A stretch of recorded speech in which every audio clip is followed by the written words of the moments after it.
Senegal's new president Diomaye Faye has promised to review commercial contracts in the country's hydrocarbons and mining sectors.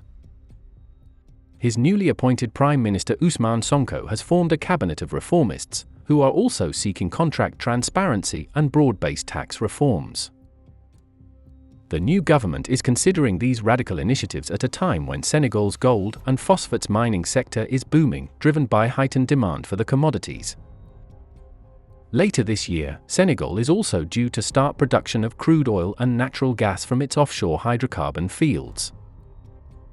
The main foreign investors in Senegal's hydrocarbons include BP from the UK, Cosmos Energy from the US, and Australia's Woodside Energy.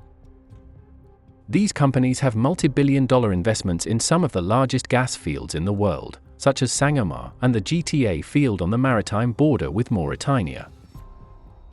Major investors in Senegal's gold mining sector include London-listed Endeavour Mining, and the country is also one of the largest producers of phosphates in sub-Saharan Africa.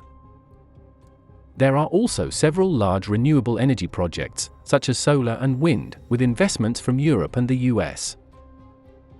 The new leadership duo in Senegal both have a background as tax inspectors and have called for enhanced transparency and revenue generation from foreign investments.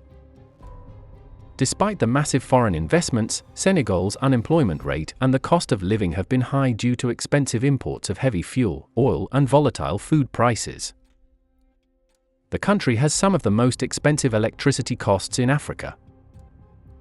However, the new government has little scope to increase funding since Senegal has been running recurrent budget deficits for the last 12 years. The public debt already exceeds 70% of GDP, and debt servicing costs take up almost half of domestic revenue.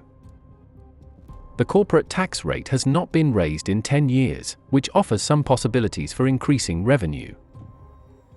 However, foreign investors have secured watertight commercial contracts that are protected by international law. Any arbitrary renegotiations would force Senegal into costly and lengthy arbitration proceedings. Senegal's new government will struggle to make their election promises a reality.